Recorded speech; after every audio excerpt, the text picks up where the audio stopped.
guys, welcome back. I hope you had a great weekend and a great Easter. We've been talking about different parts of a story.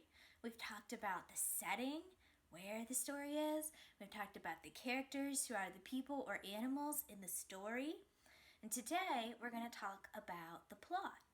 The plot is the events or the things that happen in the story. So we can talk about what happens at the beginning of a story, what happens in the middle, what happens at the end of the story. That is the plot of the story, the different things that happen. Let's start out by singing our song. I just dropped my book. It's a repeat after me song. I'll sing, then you sing. We'll start with setting, then we'll do characters, and then we'll do plot. Okay? The setting is, you sing it, just where they are. The setting is just where they are. Now we sing together. The setting is just where they are, like in a house or in a car. Let's do the next one. The people are the characters. The people are the characters. Sing together. The people are the characters, or even cats or dogs or birds. The plot is the things that happen. The plot is the things that happen. Then we sing together. The plot is the things that happen at the beginning, middle, and end. Very good. So, we're going to read a really awesome story today. It's called Blueberries for Sale by Robert McCloskey. This is one of my favorites. At the end, I'm going to ask you what happened at the beginning, middle, and end, the plot of our story.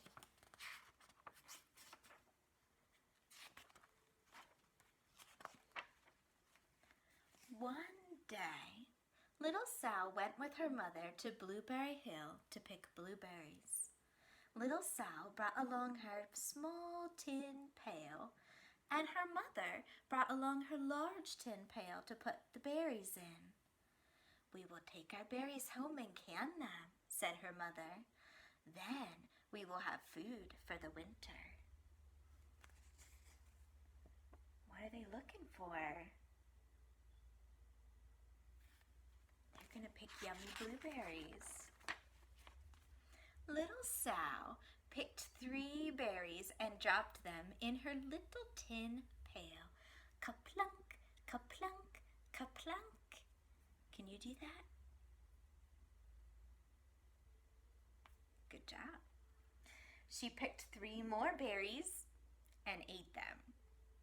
Then she picked more berries and dropped 1 in her pail, ka-plunk, and ate the rest. Then little Sal ate all 4 blueberries out of her pail. Is she saving any blueberries? She really likes to eat them. She's not going to have any to take home, is she?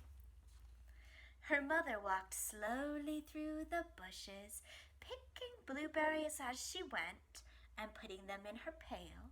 And little Sal struggled along behind, picking blueberries and eating every single one.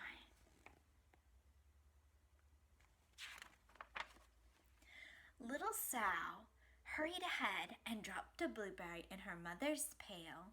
It did not sound ka-plunk because the bottom of the pail was already covered in blueberries. She reached down inside to get her berry back. Although she really didn't mean to, she pulled out a large handful of berries because there were so many blueberries right up close to the ones she had put in. What do you think she'll do with them? Her mother stopped picking and said, "Now, Sal, you run along and you pick your own berries. Mother wants to take these berries home and can them for the winter."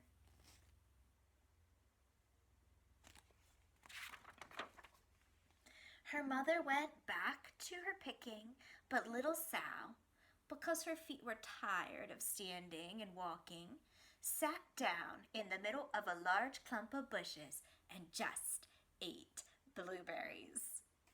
Yum.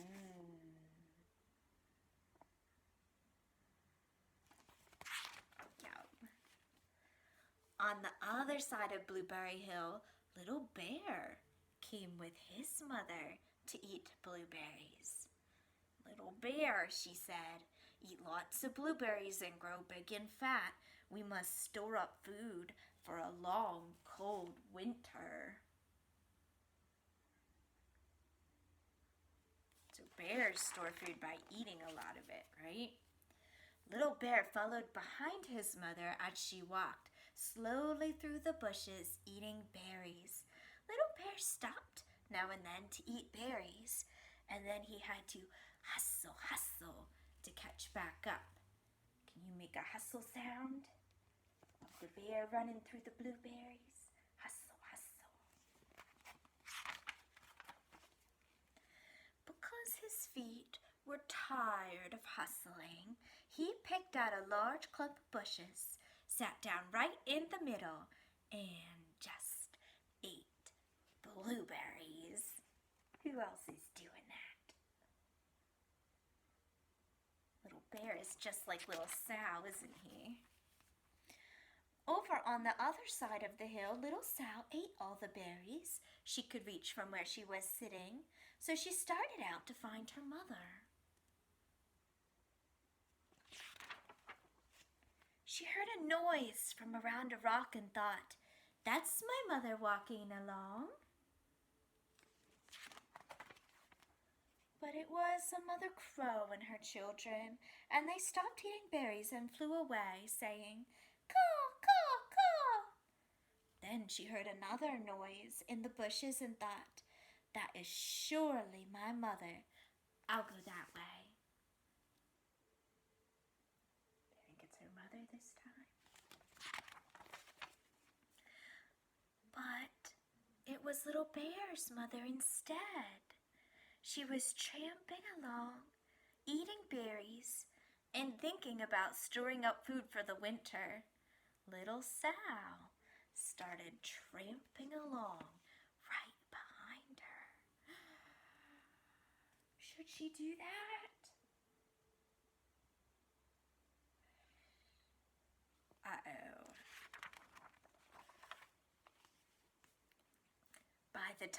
This time, Little Bear had eaten all the berries he could reach without moving from his clump of bushes.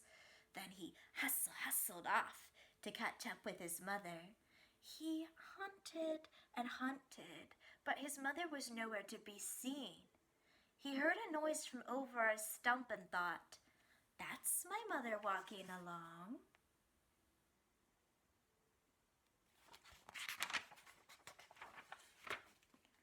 But it was Mother Partridge and her children. They stopped eating berries and hurried away. Then he heard a noise and thought, "That's surely my mother. I will hustle that way." Do you think it's his mother?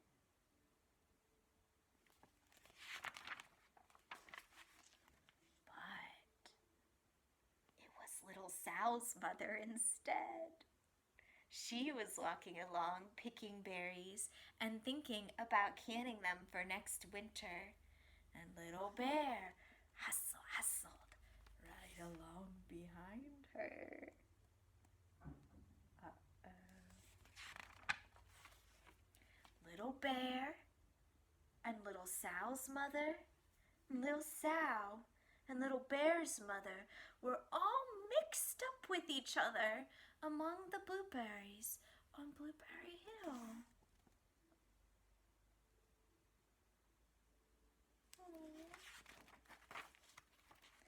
Little Bear's mother heard Sal walking along, and she thought it was Little Bear. She said, "Little bear, munch, munch, eat all you gulp can possibly hold. Swallow." Little sow said nothing. She picked 3 berries and dropped them. Ready? Kaplunk, kaplunk, kaplunk, in her small tin pail.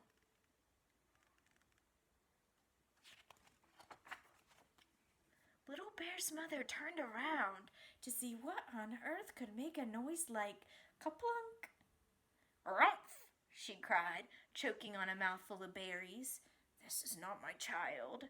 Where's Little Bear?" She took one good look and backed away. She was old enough to be shy of people, even a very small person like Little Sow. Then she turned around and walked off very fast to hunt for Little Bear.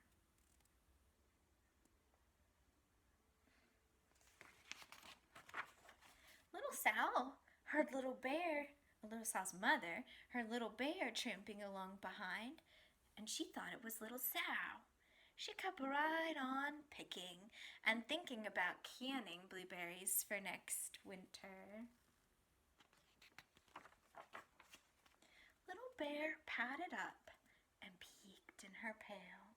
Of course, he only wanted to taste a few of the berries inside. But there were so many and so close together, he got a tremendous mouthful by mistake. "Now, Sow," said Little Sow's mother, without turning around, "you run along and pick your own berries. Mother wants to use these for next winter." Little Bear tasted another tremendous mouthful of blueberries, and he almost spilled the whole pail.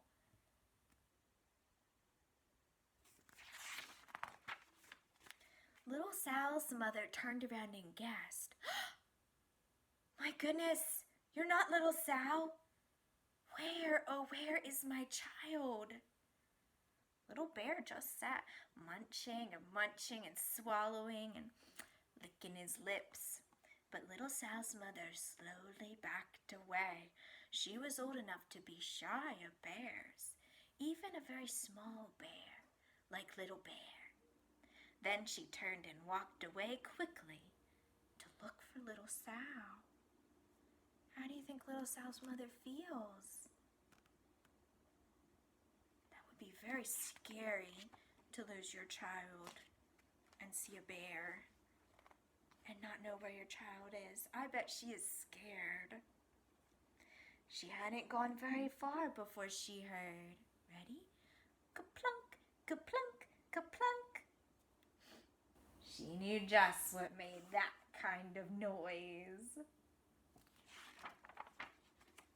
Little Bear's mother had not hunted very long before she heard, ready?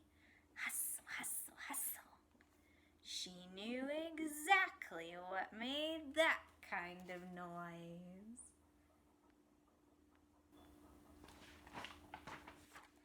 Little Bear and his mother went home down one side of Blueberry Hill, eating blueberries all the way and full of food stored up for next winter.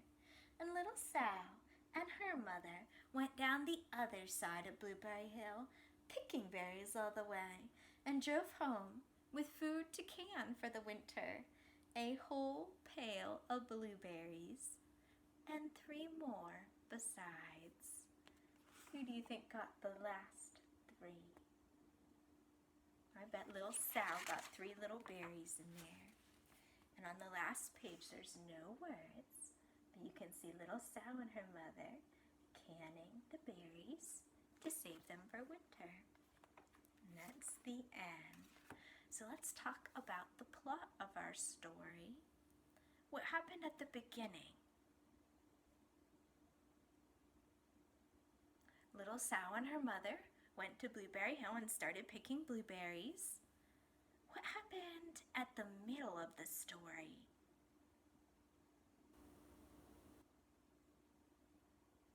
They got all mixed up with each other, didn't they? The bear family and the people family got mixed up. What happened at the end?